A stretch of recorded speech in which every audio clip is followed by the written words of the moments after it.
G'day everybody and welcome back to another episode of Practical Powerlifting. It has been a few weeks since I last spoke with you guys, and understandably so. I've just been so caught up with Australian Powerlifting Alliance Nationals. If you've been following Australian Powerlifting or myself over the last few weeks, you will have seen that over the weekend just gone past that the APA hosted their Open Nationals, and I competed and I did really well, I think, for myself for the most part. And so, yeah, I've just been so caught up with that. I haven't had a chance to really do anything else and do anything productive. I've been joking that I just haven't been able to do anything useful with my life other than concentrate on the comp. And then since then, you have the massive wave of fatigue and post-comp blues. And so, yeah, I just have not been a very useful member of society, but feeling a bit more energetic now. It's currently Thursday, so it's been 6 days since I competed because I competed on the Friday.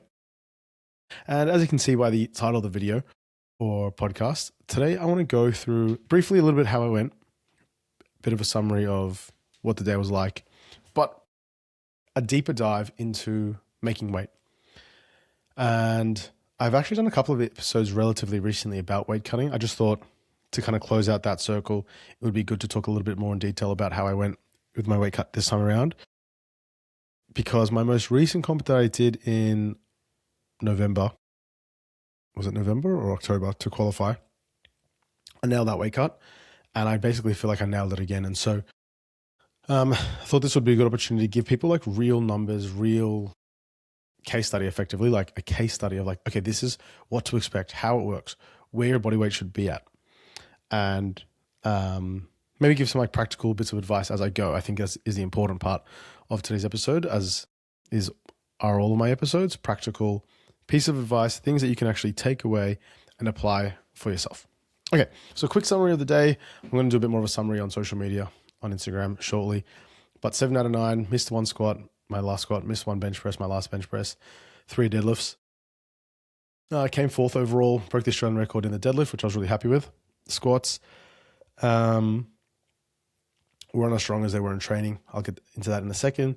Bench press, I got my last bench press, but then there was a jury overrule, so it was a no lift in the end for my hips coming off the bench press, off the bench. And deadlifts were on fire, and I nailed my last deadlift, and it was kind of easy as well. So got that Australian record of 306. So my total was 691 at 74, and it's my best total ever, or best relative to body weight. I've totaled slightly more, but at a heavy weight class. I have totaled 700, but I was 82.5. This time around, I was 74 kilos. And yeah, that's my quick summary. But the bigger discussion is what I weighed in at. And I weighed in at exactly 7400. And in my last 3 comps, I've lifted in the 74 kilo class, and my weigh-ins have been 7400, this one. The one prior was 73.9. And the one prior to that was 73.9. And the one before that was 82.4 in the 82.5 kilo class. And so effectively in the last 4 meets that I've done, I've been exactly at weight or 100 grams below. And it shouldn't be surprising to anybody who has followed my career in any way, shape or form to know that I have very much gotten down my weight cut to a T. I've got a very good routine, not even just a good routine, because I think part of successful weight cutting is, with a lot of other things, right, is rolling with the punches, adjusting as you go, knowing what levers to pull to kind of get the results that you're after. And so what I thought I would do is I would go through a bit of a timeline as to where my weight was at various points prior to the weigh-in and what I did to kind of move things along. If you're watching the YouTube video part of this, I might put a little graphic here just so you can kind of see the numbers, because if you're listening to this, there will be a lot of numbers and it can be a little bit challenging to kind of follow along with, but I'll do my best. A few years ago, or a number of years ago, I say a few years ago now, many years ago, maybe 10 years ago now, I posted a video on YouTube called How to Cut Weight Like a Pro, something like this. And it was one of my most popular and successful videos on YouTube, because at the time, not a lot of people talked about this. Not a lot of people, there wasn't a lot of resources in terms of cutting weight, which I thought was really strange, because weight cutting is a very common practice across many sports, jockeys and combat sport athletes and weightlifting, powerlifting, obviously, but there weren't a lot of resources. And so I kind of created a bit of a name for myself for being so good at the weight cutting thing back then. Made a really successful video talking about that a lot of people continue to use to this day. So if you haven't gone and watch that, go watch it. I mean, it's 10 years old. It's a little bit cringe, but it'll give you a good guide. Not long after that video, I made another video talking about why it's better to weigh heavy. What are the benefits, or why being heavier is better? I think the video is called Heavier is Better. Being heavier is better because being heavier means you are stronger, right? That is so obvious. That is why it is a weight class sport. That is why we divide powerlifters into weight classes. We separate them so we compete, or we compare athletes at the same body weight rather than people that are 30 kilos different. Strength does not scale evenly with body weight, which we know. It's not like if you weigh twice as more, you're going to lift twice as much. We know that, and so that's why we use formulas and maths to kind of be able to compare lifters of different body weights. But if you zoom in at a really close scale, it looks like it scales 1-to-1. And if you've ever studied calculus or I forget the language right now in maths, where you study rate of change, it's calculus. You'll know that, in short distances, this is very mathsy, but in short distances or short numbers, you can approximate your rate of change. What that means is that, of course, doubling your body weight doesn't double your strength, but it isn't unreasonable to say that a 5% increase in body weight increases your strength by about 5%, right? Because while it's not a 1-to-1 relationship, it almost is sometimes. And so to zoomed in, 5% increase in body weight is about 5% increase in strength. Or if you want to be a little bit fairer, maybe it's more like 4% or 4.5%, something like that, depending where you are on the spectrum. And so if you can weigh 5% more than your opponents or your rivals, or 5% more than you did last time, but lift in the same weight class, you are at an advantage. You are bigger. You are carrying more muscle tissue. You are stronger, and you will lift more weights. And so that's the important part about this. This is the first step to understanding this, is that you need to acknowledge that weight cutting for the sake of it's not good. It's being heavier that's the benefit, right? Being heavier is what provides the benefit. Being bigger and stronger is what provides the benefit. Okay, point number 2. Cutting weight is detrimental to performance. I think this is really obvious, right?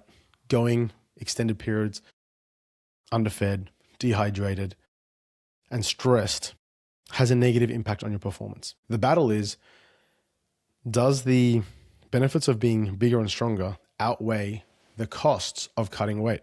And my argument is that yes. My argument is that being bigger and stronger is worthwhile. If you are 4% stronger because you're bigger, and it costs you 2% of your strength in the weight cut, then you're net up 2.5%. And so instead of totaling 700 kilos, if you're up 2%, you could total 715, right? Like that's literally the difference between winning and losing in nationals, breaking a record or not breaking a record, hitting a PR or not. And so it is my opinion that weight cutting is worth it because it means that you get to be bigger and stronger. That assumes that you weight cut correctly. And importantly, and this is probably one of the most important parts that I will ever say about cutting weight, that you refeed correctly. Because the weight cutting part is actually not that hard. The hard part is cutting weight and not letting it affect your strength, not letting it affect your total, and refeeding appropriately. So that's what this episode is going to be about. We're going to be talking about cutting weight. We're going to be talking about how to do so effectively. And we're also going to talk about refeeding and what you're going to do to refeed. Okay, first off, let's set the scene. So I competed on a Friday, and I've got it written down, on the Tuesday prior, I woke up weighing 78.3. And this takes me to my first bit of practical advice if you want to cut weight. You need to have access to accurate and consistent scales. About 10 years ago, I bought myself a set of scales. I think it's more than 10 years ago now. The brand is A&D. The and is not an and, it's an ampersand. So A&D. Home digital scales. Over 10 years ago, I spent over 300 Australian dollars. So that's roughly probably 400 Australian, no more than that. It'd be like 500 Australian dollars now. So about 300 US dollars, which at the time was a lot of money for me. And I was questioning if it was going to be worthwhile, but I definitely say it would because I use these scales practically every day now. That's the first point, is you need to have accurate and consistent scales that you know are giving you accurate results that will be very, very similar or exactly the same as the competition scales that you'll be weighing in on. That's the first step. Have good scales. Point number 1. So on the Tuesday, I was 78.3 and I have to weigh under 74.00, right? 74 is the weight class. And so I was 4.3 kilos over. And this is effectively when the weight cut starts, because prior to this, I haven't done anything to bring my weight down. In fact, on the Monday, the day prior, I'd actually started water loading and increasing my salt slightly. So the 78.3 was ever so slightly bloated because in the days prior to that, my weight was more like high 77s. So my weight was probably 400-500 grams bloated by the Tuesday. For a lot of people, seeing your weight 4.3 kilos or about 6% above your weight class can be very daunting. It can feel like, how am I supposed to get down there? But that's what we're going to go through today to kind of point out how it kind of happens. So Tuesday was a day that I started the weight cut. And the way that starts is by lowering carbs. So as of that Tuesday, again, weigh-ins on Friday morning. As of Tuesday, carbs coming down. Carbs hold water. For every gram of carbohydrates that's in your system, it takes about 3 grams of water to be able to maintain that. And so if you can reduce the carbohydrates in your system, if you can reduce the sugars, the glycogen in your blood, then your water retention will come down and your weight will come down. So on Tuesday, it was low carb. So that doesn't mean no carbs for me. That meant low carbs. So I had like 3 boiled eggs for breakfast and a slice of toast. My lunch, I had no real carb source other than some stir fried veggies and some chicken schnitzel. And then dinner, I did have a bit of roast pumpkin, some vegetables, and some more chicken. And so you can kind of see there on my day, I had 1 slice of toast for breakfast, but I didn't have any rice. I didn't have any pasta. I had some roast pumpkin, but I didn't have any breads or large amounts of breads. I didn't have anything like that. So already on day 1, my carbs are coming down, reduced, not removed. And my tip number 2, which I did on Tuesday night, is I went to bed taking a diuretic or a stool softener. So a stool softener to help you use the bathroom. This isn't uncommon. A lot of people do this the night before their comp. I recommend doing this 2 or 3 nights before. That way you can kind of get a sense of like how your body responds and when the effects wear off, because you do not want the effects kind of affecting during competition. So I recommend starting this 2 or 3 nights before. So again, my meet was on Friday and I'm doing this Tuesday night. I'm taking just 1 pill of a Coloxal with Senna, which is a stool softener. I wake up the next day on Wednesday morning and my body weight was 76.95, so about 77. If you remember the day before, 78.3, so I'm 350 grams down from the day prior. This brings me to point number 3. Your weigh-ins have to be consistent. And so I spoke about earlier, using accurate and consistent scales, high quality scales. You also have to be accurate and consistent with your weigh-in method and technique. So for me, it's first thing in the morning, after using the bathroom, in the nude. And so that way I know that whenever I'm writing down my weight, whenever I'm registering and logging my weight anywhere, I know the context. It's not with a different pair of shorts on, or it's not at a different time of day, or it's not, sometimes I went to the bathroom prior, sometimes I didn't. No, it's just the same every single time. You need to be consistent so you have a fair way of comparing yourself. Okay, so Wednesday, it's been 1 day of low carb. My weight was down 350 grams. So not a lot, but a little bit. This day was a really, really reduced carbohydrates day. So this is Wednesday. Again, I lifted on the Friday morning, so I've got Wednesday and Thursday to do this.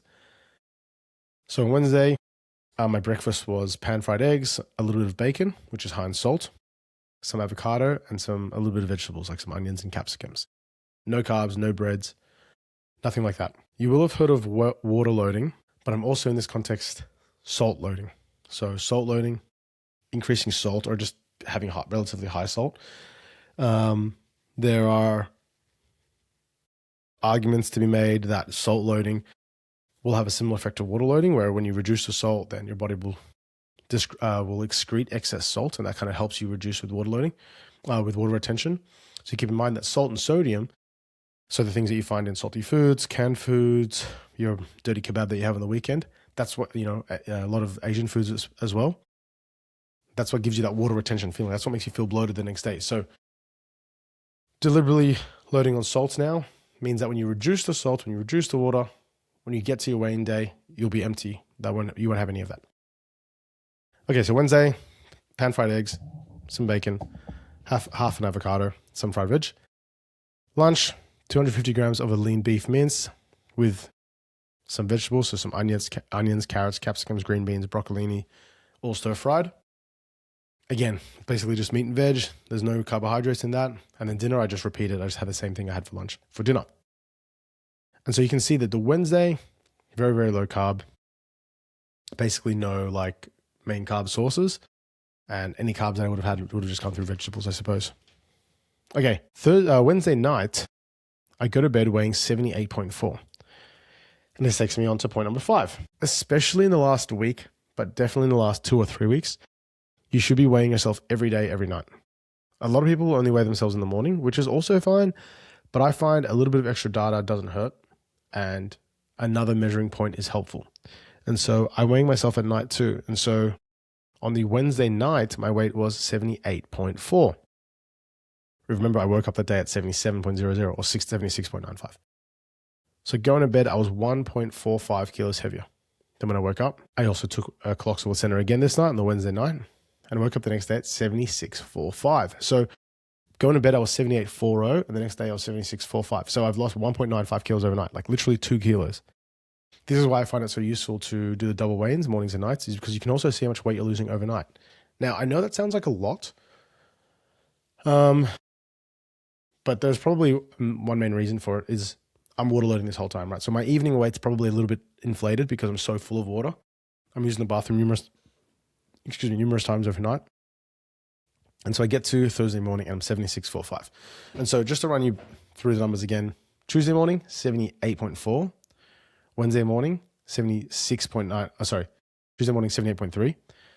Wednesday morning, 76.95. So 1.3 kilos down. And Thursday, 76.45. So compared to where I started on the Tuesday morning, now on Thursday morning, 48 hours later, I'm nearly 2 kilos down, like 1.85 kilos down. But I'm still 2.45 kilos over, right? 76.45. I need to be 74.00. I know there's a lot of numbers, but these numbers are important. Okay, so it's Thursday morning. It's literally the day before meet. I'm waking up 2.45 kilos over. Thursday's a hard day. Keep up the water load, so drinking lots of water. My meals are very small in size. It's like hard-boiled eggs, avocado, and fried veggies, chicken breast, no salt. So really reducing salt.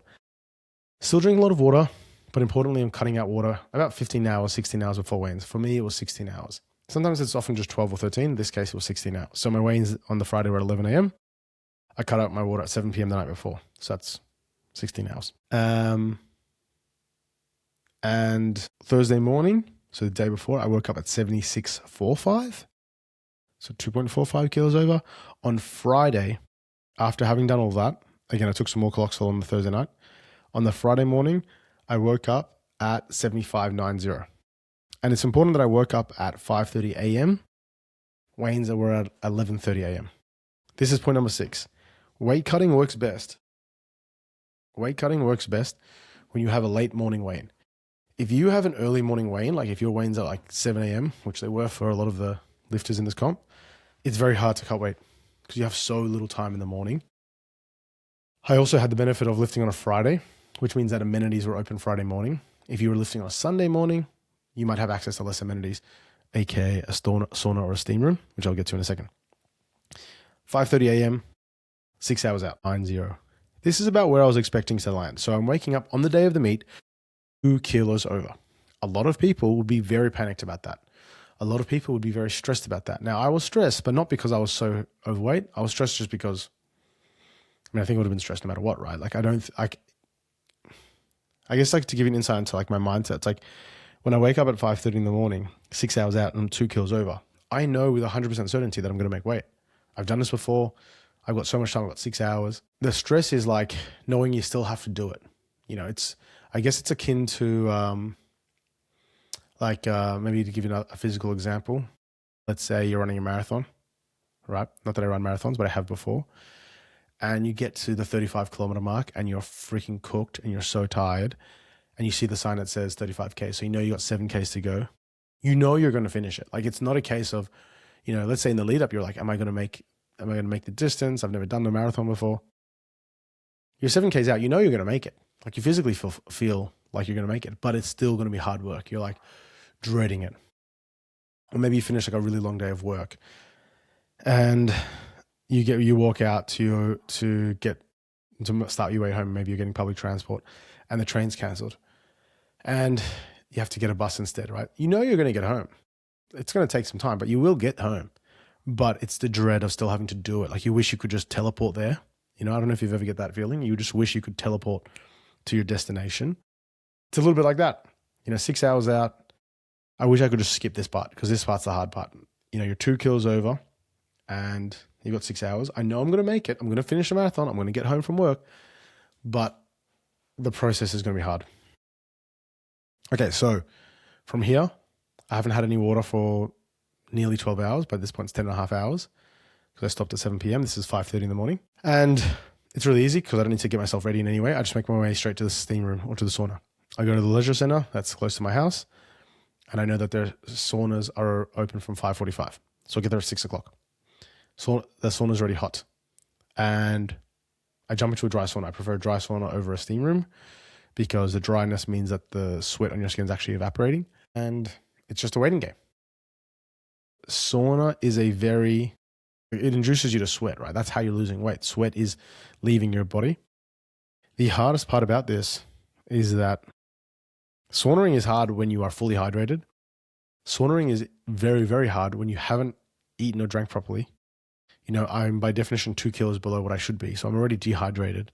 And then you're stepping into a sauna trying to dehydrate yourself another 2 kilos. I will make a note. It is best you do this under supervision. I did not have supervision at this time. I did not have any friends or family accompanying me. My wife was interstate competing in her own surfboat races. It was 6 a.m. on a Friday. It's very difficult to ask anybody to waste 2 hours of their time of their Friday to sit with you. But I will say that I was in a public space and there was lots of people moving around. And so I had no fear for my health or safety. And I've done this before. So I'm a trained professional in that sense. How do you actually do the sauna? Well, the only way that you're actually going to lose weight is your body temperature increases. So you need to get really hot. If you're using a home sauna, which generally are a little bit weaker and not as hot, I recommend being fully dressed, at least initially, until your body temperature gets hot enough that you start sweating. In this context, it was really hot, so it didn't take me very long at all. The first bout in the sauna was probably about 10 minutes, and then they started reducing from there. So I'd spend some time in the sauna, and then I'd come out for some fresh air, get back in there. I was aiming for 6 to 8 minutes at a time. Realistically, I wasn't surviving. It was 5 minutes at a time. I would set a timer for 8 minutes, and then 5 minutes in, I just couldn't survive, and I'd have to get out, get some fresh air, and go back in. All in all, I was at the venue for about 2.5 hours, and my weight came down about 1.8 to 1.9 kilos. Depending on how you measure it, the weigh-ins do become a little bit inaccurate because you're stepping, they've got really good scales at my leisure center. You're covered in sweat, so you're not fully dry every time, so you don't really know how much water's actually left your body because the water on your skin you can't reabsorb water, just in case you're thinking that. So the water in your skin will dry and evaporate eventually, but how much water is in your skin is hard to gauge. So any weights that I've recorded have just been my actual, the number coming up on the scales. I'm also wearing bathers that are drenched, so there's some weight in the bathers. But I got to the sauna at 6 o'clock, weighing 75.8, 75.85, and then 45 minutes later, I was 75.3. So in the first 45 minutes, I lost about half a kilo, right, which is about what I expect. I would expect a little bit less than a kilo an hour. And then I was 74.75, so I lost another half kilo in the next 40 minutes or 45 minutes, which I was really impressed with, actually, looking back at that. That's pretty good.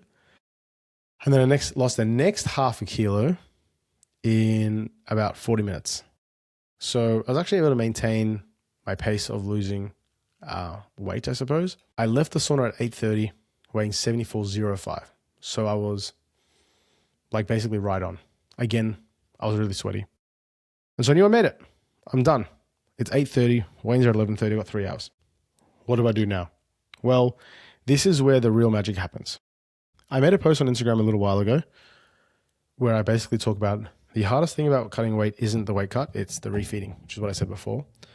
And what makes refeeding so difficult is you have such little time to do it. Weigh-ins are a 2-hour weigh-in in IPF lifting. So for me, weigh-in started at 11:30 and lifting starts at 1:30. So there's a 2-hour turnaround from when you get weighed into lifting. It doesn't factor in the fact that you have to warm up, start warming up, half an hour before that. So the biggest challenge is time. And what makes time so difficult is that digestion is not instant. Digestion is often slow. And so the recommendation that I provided in this Instagram video that I made a little while ago, when I say a little while ago, maybe 3 months ago, the recommendation I make is what I refer to as weight throttling. That is, starting your digestion process early by throttling your weight up, by bringing your weight back up. It's important to note that being bigger makes you stronger, which is what I said at the start of this episode, and that cutting weight affects your performance. And the third part of that I didn't explain very well is that you do not get bonus points for weighing less. Now, you could make an argument that if you weigh less than your opponent, you can afford to match their total rather than chip their total. But I don't see that as an advantage that's worth sacrificing for, because you don't know what your opponent's going to weigh in at, and you might make unnecessary effort. So it is, in my opinion, strongly that you're best off being at the top of your weight class, which I implied at the start of the episode. And so I'm 74.05 3 hours out, 50 grams over. But I know that that's drenched, I'm wet. And so my weight's probably going to come down a little bit more over the next few hours. I go home, I have a shower, I dry off, and I'm like 74.75. So I've actually overdone it in this one. I'm 250 grams over. Excuse me, I'm 250 grams under, I should say. On one hand, I overdid it, but I kind of did it on purpose, because what that means now is I can actually eat.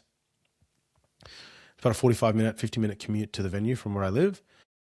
And so on the drive, I was eating. And I'm starting the digestion. I'm starting the process of getting salts and sugars back into my system. Now, importantly, salt retains water, but there's nothing to retain if you don't have any water in your system left, right? Like if you're not drinking water, then the salt's not going to retain anything. But it does take time for salt to get into your bloodstream and to actually be digested. And so taking in salts early means that it's already in your system, in your blood, for when you start to rehydrate, you can retain that water. This is where a lot of people go wrong, is that when they try to refeed and rehydrate, they lose a lot of the water that they're taking back in. So you've got to retain that water. And so on the drive, on the commute to the venue, I started ingesting food. I started eating. The main thing I was having were chips, crisps. So like Red Rock Deli, honey soy was my go-to, full of salt and sodium. You can just taste it. It's so bloaty. It's also very airy. It's very light. I had about 150, 200 grams of this. So that's heaps. Like 200 grams of chips is a lot. By the time I got to the venue, I used the bathroom. Like I squeezed out a little bit more in the bathroom. I spat a little bit in the car, which is a common technique as well, spitting into a cup with a bit of chewing gum, probably about 50 grams worth or 100 grams worth, not a lot. And importantly, I got to the venue 1 hour before weigh-in started. So weigh-in started 11:30. I actually got there more like 10:15 or 10:30. And this is where the real magic starts. I stood on the scales in the nude and I checked my weight. An hour before weigh-ins, I was 73.85, I think, 73.9, something like that. In this position, a lot of people will just wait. You go, cool, I've made weight. I'm just going to wait an hour. But not me. Instead, what I do is I stand on the scales and I hold a banana. I'm still underweight, so I eat the banana. I stand on the scales and I have some fried rice. And I eat that fried rice that's covered in soy sauce. I take a few bites of that. I stand on the scales. I'm still under. Okay, great. I had the tiniest sip of Gatorade because I was so freaking thirsty. Now I'm 74.05. All right, I'm a little bit over. Great. I'm done eating. There's 45 minutes till weigh-in starts.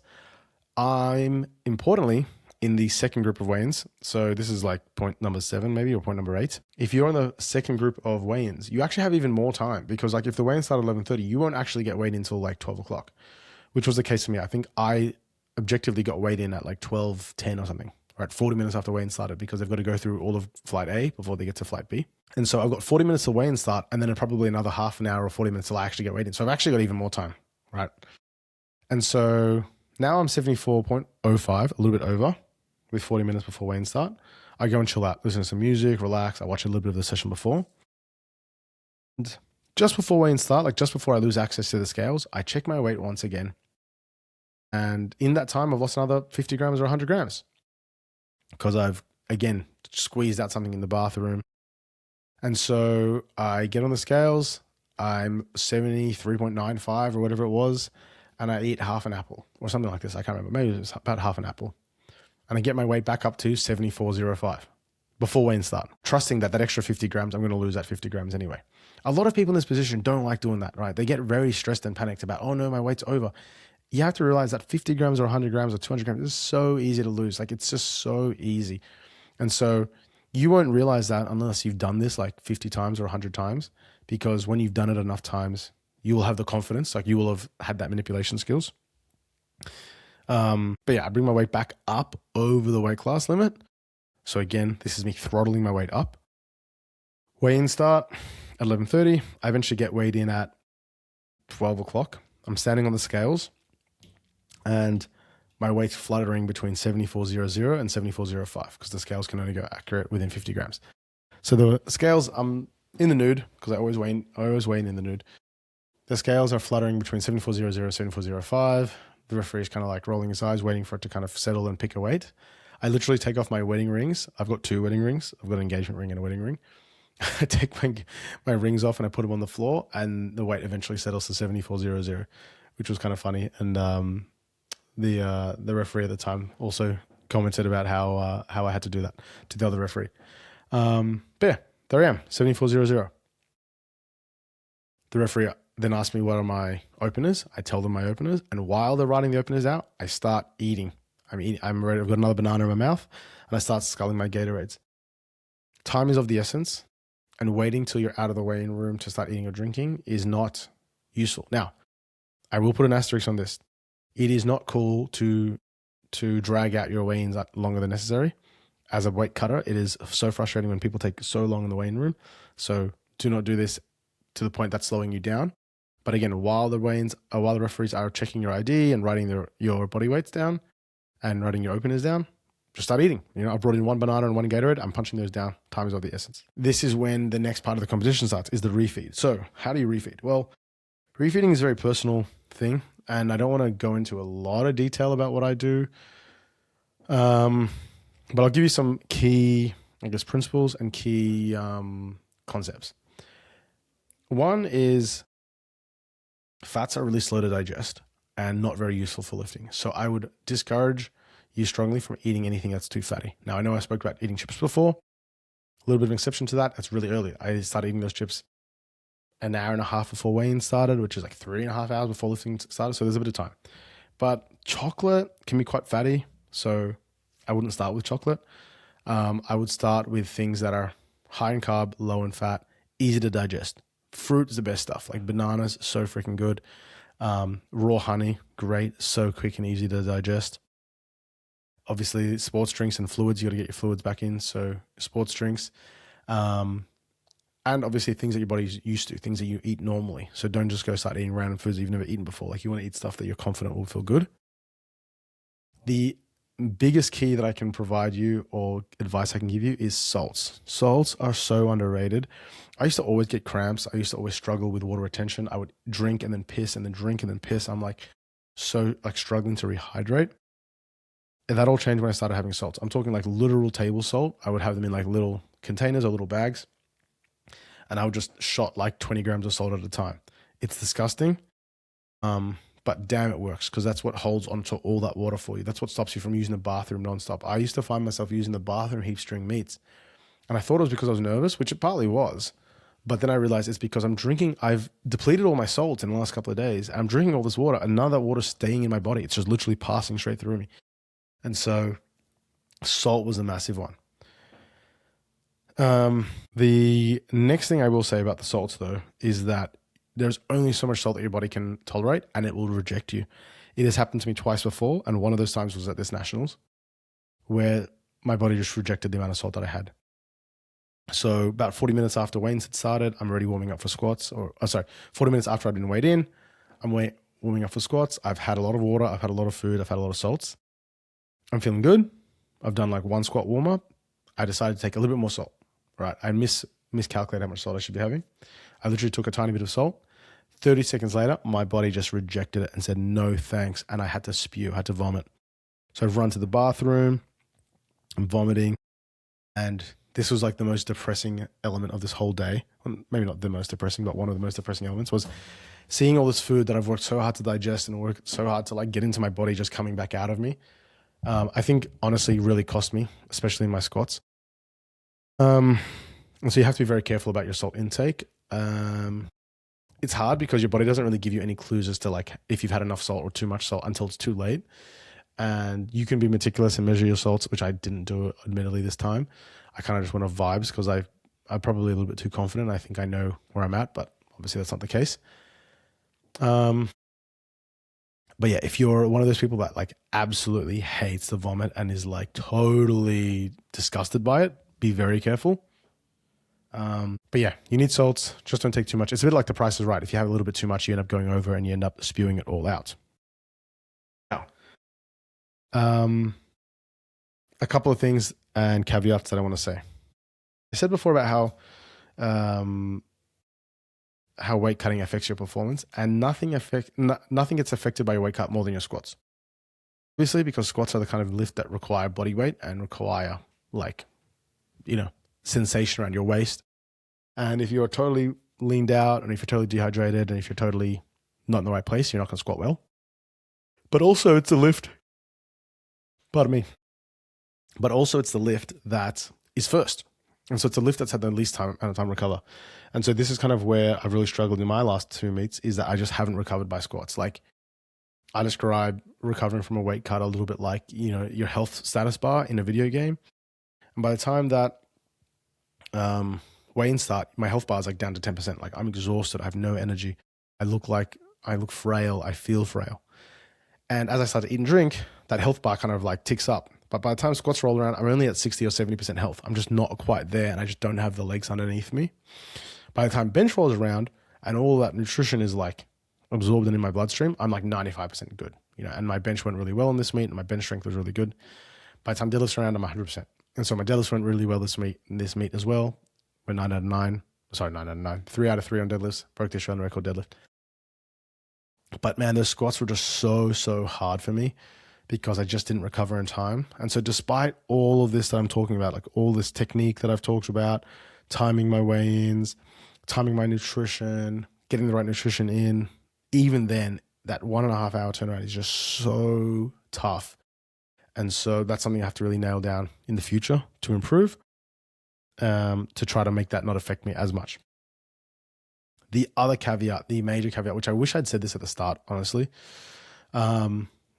is that weight retention and weight management is so different between individuals, particularly women, particularly teenagers and menopausal women. Teenagers of both genders, teenage women, menopausal women, and just women in general. And so I have countless anecdotal stories. I mean, that's what an anecdote is, story. Obviously not personal anecdote, but stories of women whose weight just doesn't shift. I talked before about my body weight and what my body weight was doing night to day, and I was losing like 1.5, 2 kilos overnight. I know women who say that they don't lose any weight overnight. They literally weigh themselves, go to sleep, wake up the next day, their weight's the same. That is insane to me. That just never happens to me. And so this is why it's so important to be weighing yourself frequently in the lead up to your meet, so you have accurate data and you know what to expect and you know how your weight's going to respond. Now, the extra layer of caveat, there's so many caveats and I'm not going to get through all of them, is that weight management, weighing yourself, this can all be very linked and tied to eating disordered or disordered eating habits, body image issues, trauma around having to weigh yourself. And so like, obviously if that is like you in any way, then everything I've said is all partially or almost entirely voided, and you should be very cautious about the way that you go about doing all this. So just keep that in mind. But yeah, I think that's pretty much everything that I want to go through with you today. And so to summarize, I suppose, summarize my general thoughts. Weight cutting is something that is part of the sport of powerlifting, and it is a tool that you can use in your advantage to be even more competitive than you thought you could be. I think it's one that's underutilized by a lot of top lifters, and I almost wish I saw more top lifters taking advantage of this because they're just leaving kilos on the bar, right? At the same body weight. You could come into meets weighing 2 kilos more, or a lot of lifters could be coming to meets weighing 2 kilos more.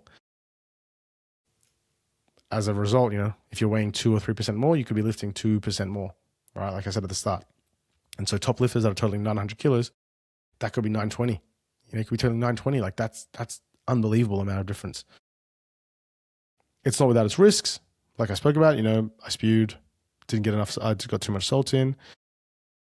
Missing weight is obviously a very risky element to this as well. If you miss weight, you don't get to lift, which I didn't speak about. And so there are a lot of, it is a very double-edged sword. And I would even argue it's not even double-edged. It's just like one side is more edged than the other, and the bad side is worse, which is why I think a lot of amateurs are talked off weight cutting. And I think that would be my general advice as well, is like, to an amateur, you don't need to go to the extremes that I'm going to.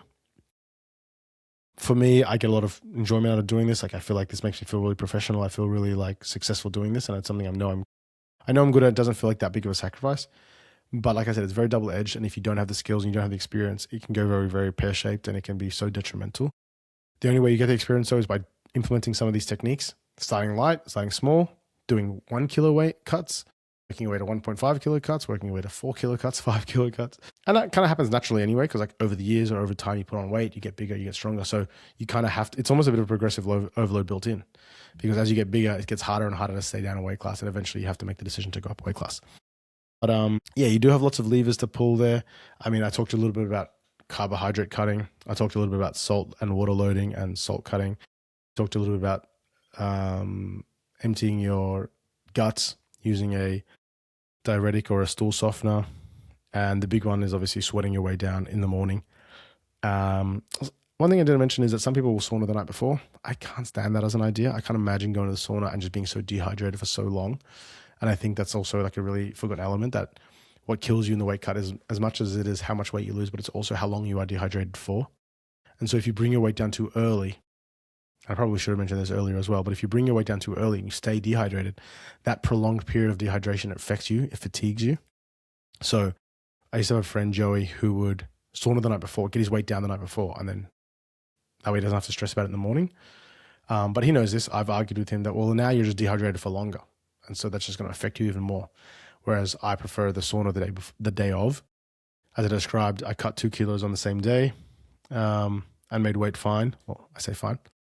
The biggest weight cut I ever did was actually at an international meet, where on the morning of the meet, I was 3 kilos over, and I was lifting in the 66 kilo class. So I was like way, way over. I was in the sauna for 4 hours. It was fucking horrible. And as I described earlier, my squats were terrible that day. But yeah, I hope some of this was interesting to you, maybe potentially even helpful to you if you're thinking about competing at a high level and implementing any of these skills. I'm open to questions. Probably not going to go through a full write-up of what you should be doing, but if you've got any questions or clarifications, feel free to message me and ask. I think this is relatively niche, and I don't think many people actually go to the depths and go to the length that I do. Yeah, again, a warning, this isn't for everybody, and I'm only making this for partly educational purposes, but also partly for personal interest, because I suspect there might be some people that are curious as to how all this works and what it looks like. Okay, that's it. I appreciate your time. Thanks for listening to Practical Powerlifting, and I'll talk to you all soon. Cheers.